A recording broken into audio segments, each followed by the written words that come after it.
It's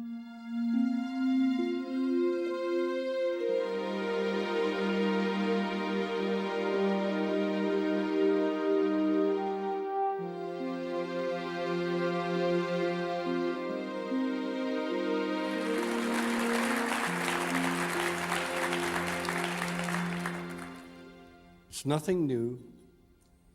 It's something that's been on this reality since the beginning of time, and it's called truth. And truth is a spiritual intelligence before the formation of this reality we know. And how do you get to this truth? How does it become alive? And it's really very simple. There's three principles that bring everything into creation, and that is divine mind, divine consciousness, and divine thought. These three principles, they create the reality we live in. And we'll talk about that this morning. We'll talk about what is life. Life as we know it is a divine dream suspended within the boundaries of time, space, and matter. You know when Einstein said that all energy creates matter? I'm talking about the same thing. I remember when Dr. D'Alessandro first started to speak, he said he walked in here and he felt the energy. And that's what life is. It truly is. It's a ball of energy that has taken form. You, your physical being, is energy that has turned into a form. All life is energy turned into a form. All life is energy. There is nothing in this world that isn't created from the same energy. All life is created from a formless energy. It turns into form, it turns into matter, and here we have the physical reality. You really don't have to know anything else. And anything else that you try and figure out from these three principles is really just a waste of time. But we don't know that. So we try and we expand it more. Like somebody said to me once, Sid, I'm going to write a book on thought. Now, he's going to write a whole book on thought. And I'll tell you right now, the more you simplify it, the easier it becomes. And all you have to know is thought. That everything is created via thought. You don't have to know anything else. And if you realize that all your so-called problems are created from thought, they vanish. Like the other night, we had a fire alarm here. We thought there was a fire. So we go outside, and it's a false alarm. People came back, and I had a lot of people in the hallway the next morning saying, you know, after that my heart was palpitating. I went back to the room. I couldn't sleep because I was thinking about the fire. I was thinking about the experience we went through, and they couldn't sleep. And all it was thought. When you realize all it is thought, you're back to sanity. You're back to the now. It's like a lot of people get mentally sick from experiences from the past.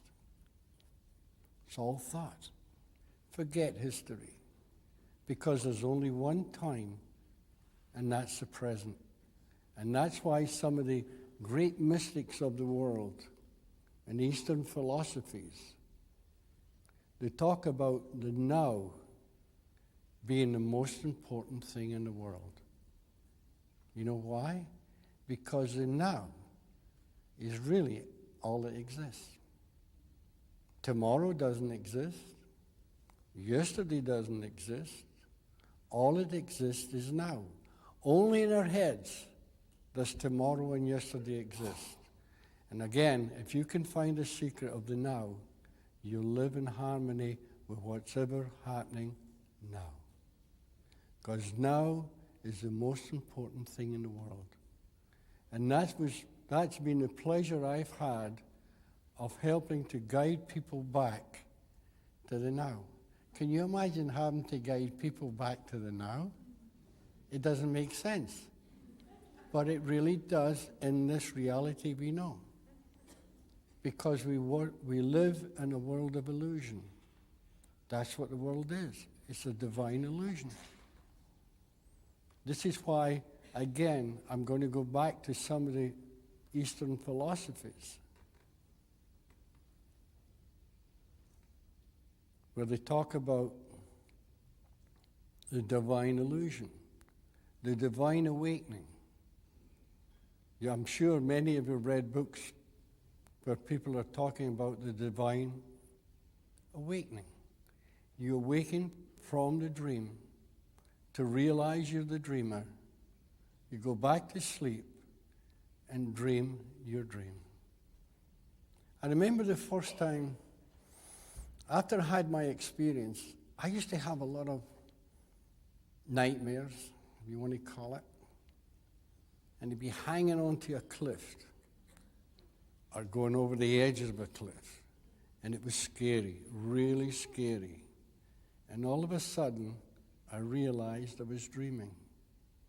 And as soon as I realized I was dreaming, I was sitting on a beach in Hawaii. Change the dream. And if you can learn to change your dream, you can learn to change your life. And this is a beautiful thing to know, that you have the power to create happiness or unhappiness within yourself.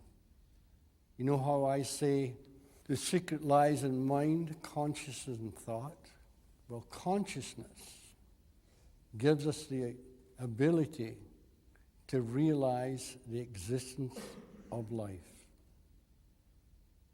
And consciousness has infinite amount of levels. You will never come to the end of consciousness.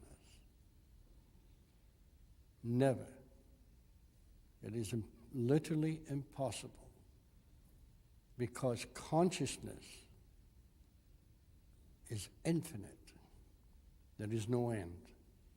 And that's a beautiful thing to know, because it means to say there is no end of you finding beauty, love, and understanding in this world. You're not going to stagnate. You're going to keep growing. And the secret to growing is not to try. The secret to happiness is not to go out there and try and find it. Because happiness is not out there. Happiness lies within the consciousness of every human being. If you can take your mind, clear it, become healthy, and see what you've got. Because you all have within you a divine secret that all the wise from the beginning of time have been trying to tell the world. You have it. That's why the great mystics of the world tell you to look within. Because what you seek is inside. And this is why you should never become a follower.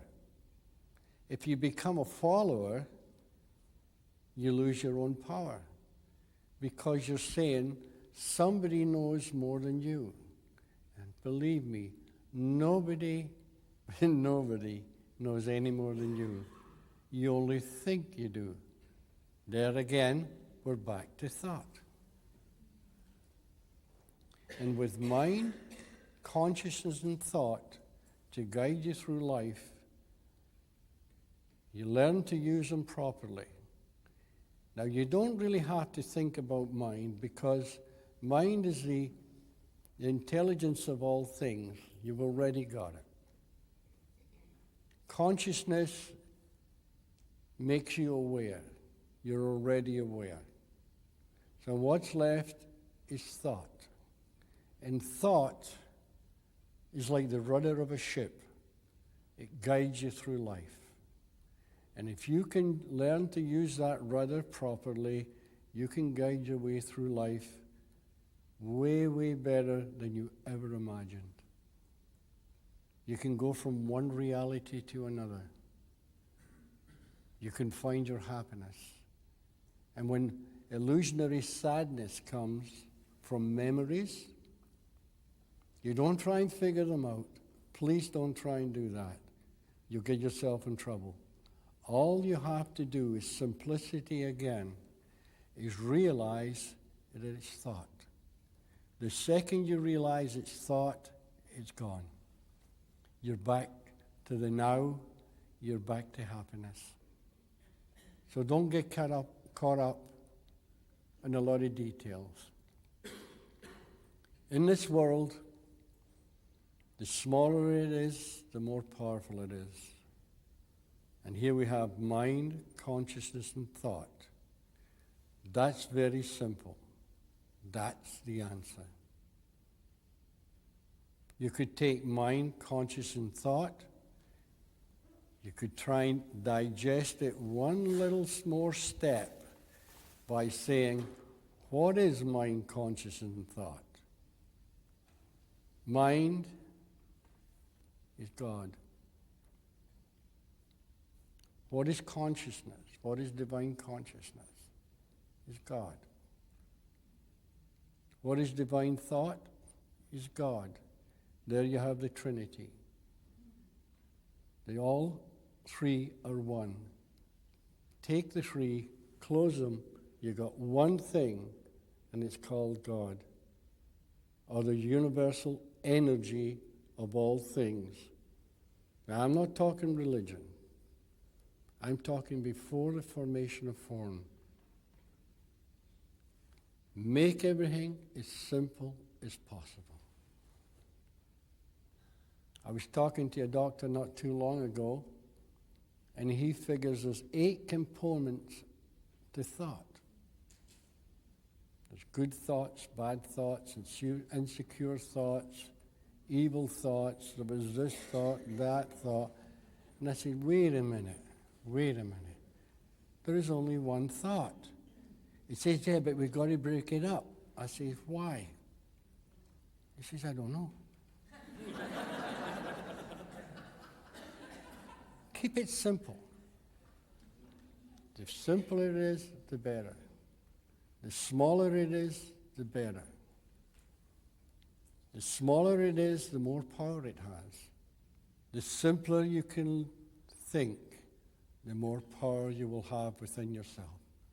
That's the secret to life. So if you ever walk into somewhere and they're trying to make it complicated, just walk out.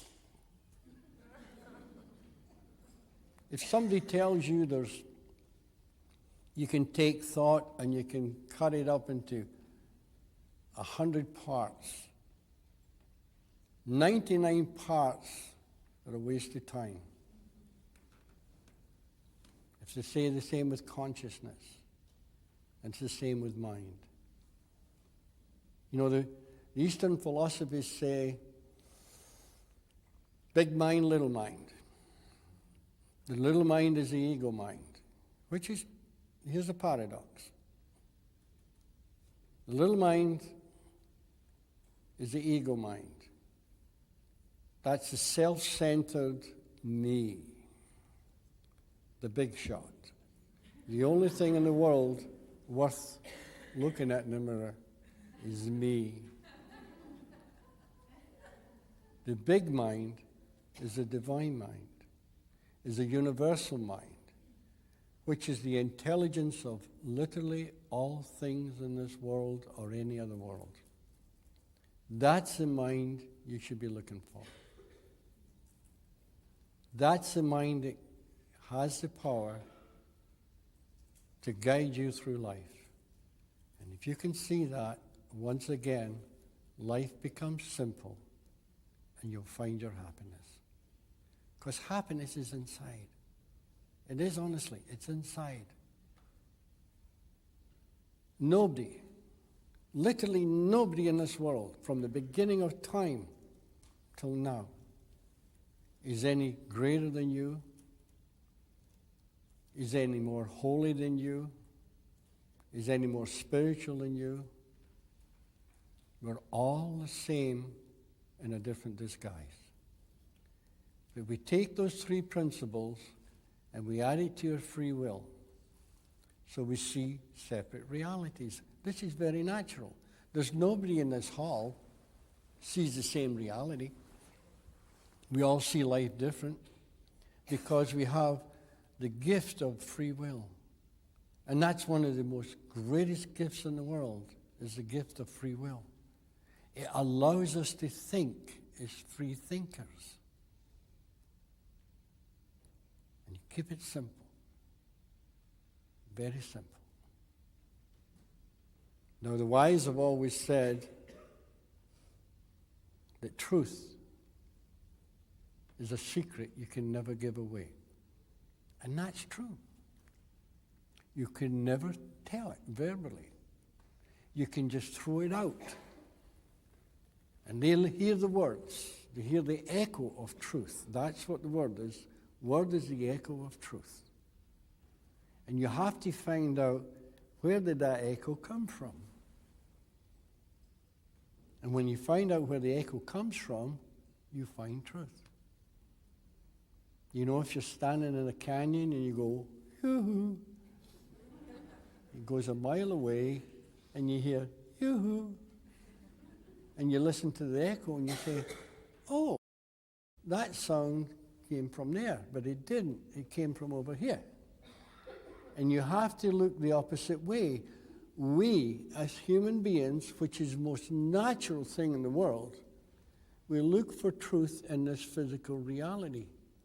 And I can assure you, you can look till hell freezes over, you will never find it, because the truth is not here. The truth is before time, space, and matter. It comes from a formless place.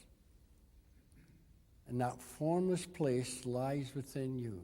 Now, when I say lies within you, I don't mean inside your body. I'm talking in a metaphor. It's not in here. It just is. And when you realize where that just is, where this echo comes from, where this truth comes from, then it will set you free from the physical reality. And you see it's a spiritual reality. It's an illusion through time. Then you're free and you walk through this world as a free man, a free woman, a free individual.